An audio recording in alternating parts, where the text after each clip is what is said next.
Welcome back to the Book Review Corner. In today's video, we're going to look at Milton Friedman's Capitalism and Freedom. If you're unfamiliar with Milton Friedman, he was a senior research fellow at the Hoover Institute at Stanford University, and he published this book back in 1962. But the version I have with me today is the 40th anniversary edition. I first found out about Milton Friedman and this book about a month ago, as I was searching YouTube for someone who had something positive to say about capitalism, who wasn't trying to sell a course or otherwise trying to sell me a product. Over the years, I've run into people who like capitalism a lot and who don't like capitalism very much at all. This book definitely leans towards being a supporter of capitalism, but it does do so in I believe, a fairly balanced way. While I don't think capitalism is a perfect system, I did find the book very insightful, and I have 3 key takeaways to share with you today. My first takeaway from the book is the difference between collectivism and capitalism.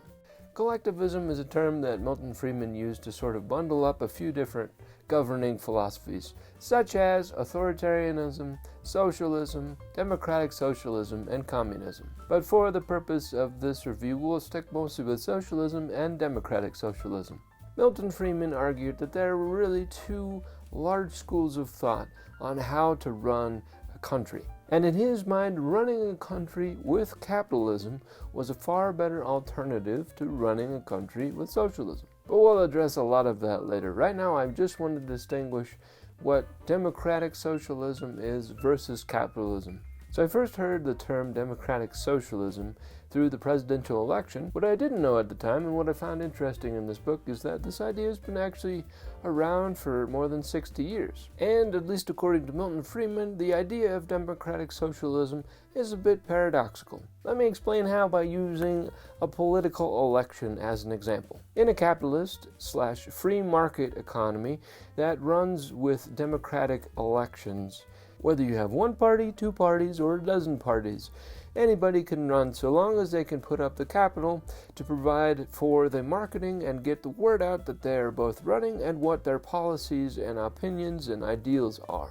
We saw that back in 2020 when businessman, former President Donald Trump, won the presidency. Even though he didn't come from a political background, he was able to raise the sufficient funds to get the word out about his political campaign and garner the required support to get the presidency. In America, aside from your age and your nationality, and probably 1 or 2 things that I'm forgetting, all you need to really run a campaign to be the president is to have enough capital to make yourself known across the nation. And no government can keep you from earning the amount of money that you need to run for government. Let's contrast this, for example, with democratic socialism. When I first heard about democratic socialism, I thought perhaps it could be the best of both worlds. But according to Milton Friedman, democratic socialism is actually somewhat paradoxical. In a socialist society, there is the governing class, and then there is everyone else. Everyone's getting paid the same wages, and all their wages and their employment are set by the government. And in a democracy, the elected officials are selected by everyone's votes. Now suppose your particular society is all one party. They all believe the same. They all vote the same. But you, for one reason or another, believe that your country is not serving you in the way that you would like. So you either decide to run for elected office, or you have another friend or someone you know who's running for elected office with an opposing opinion of the elected government.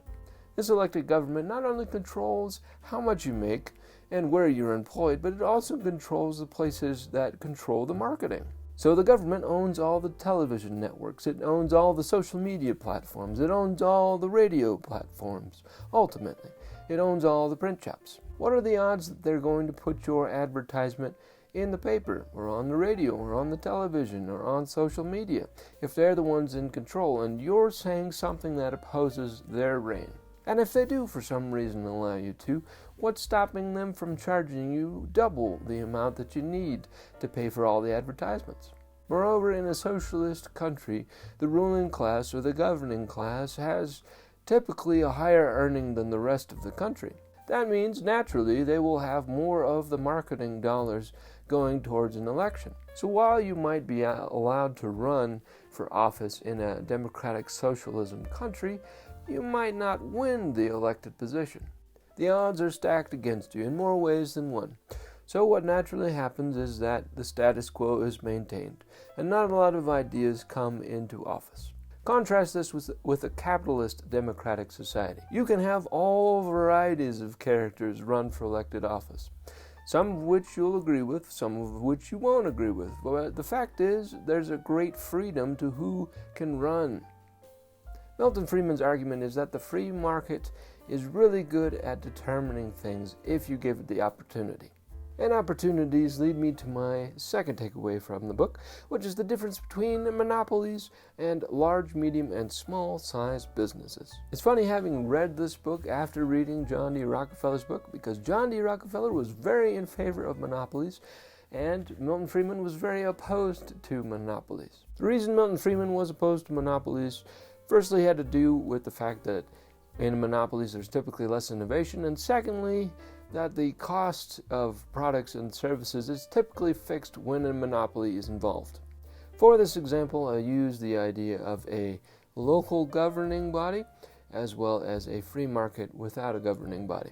So in the book, Milton Friedman argued that monopolies are bad for business because they reduce the amount of innovation that happens, and they also introduce price fixing to everyone in a society. For this example, we'll talk about licensing. Now, in most states around the nation, licenses are required to do certain jobs, whether that be plumbing, electrician, medical services, being a lawyer, being a real estate agent, a variety of professions essentially. Now imagine for a second that licensing body had the ability to determine how many people were in the industry at any given time. They could control where people needed to be educated and could control how many people were entering as other people were leaving.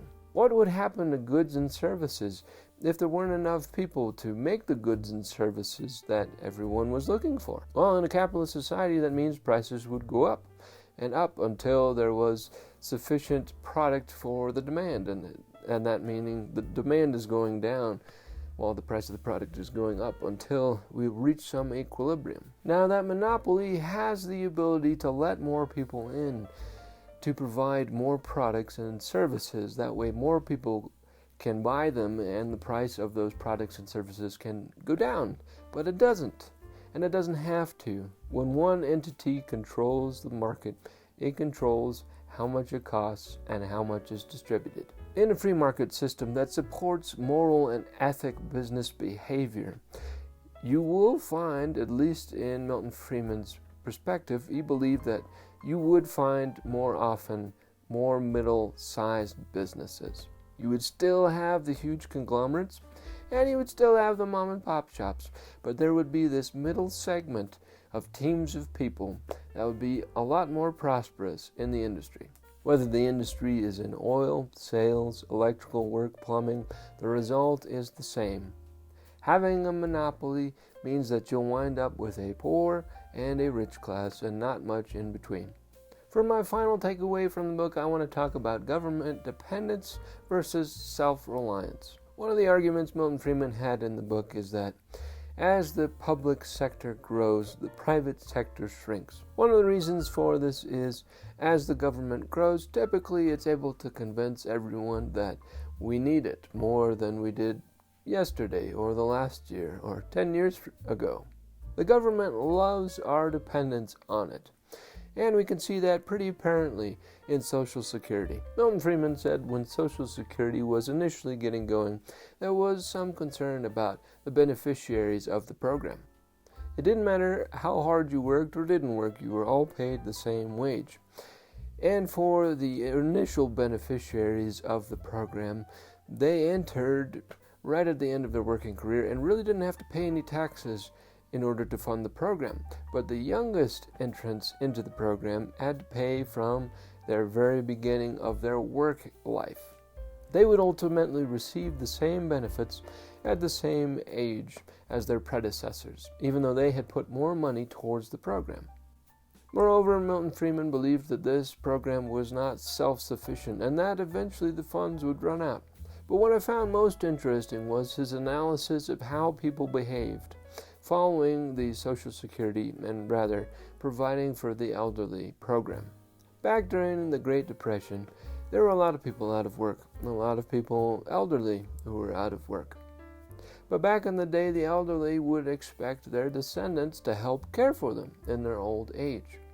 As Milton Friedman observed, from the time of the Social Security beginnings to where he was in life a few years later, more people started to live frugally during their working years so that they could have a more rich and robust life in their retirement.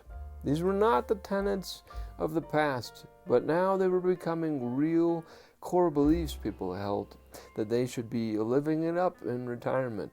Moreover, descendants were free to not have to care for their parents, and so they themselves began thinking more of themselves and saving up for that eventual day when they wouldn't work anymore.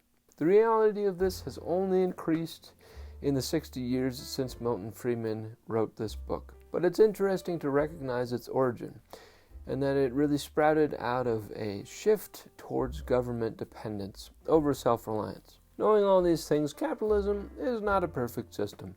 There are many flaws to it. However, in light of these points and a lot of the other points that he listed out in the book, I thought that it was insightful. And I really felt convinced that it was a better system than a lot of the other collectivist ideas. And with that said, that's the end of the video. If you liked it, please give it a big thumbs up. And if you haven't done so already, subscribe down below. And I will see you in the next video.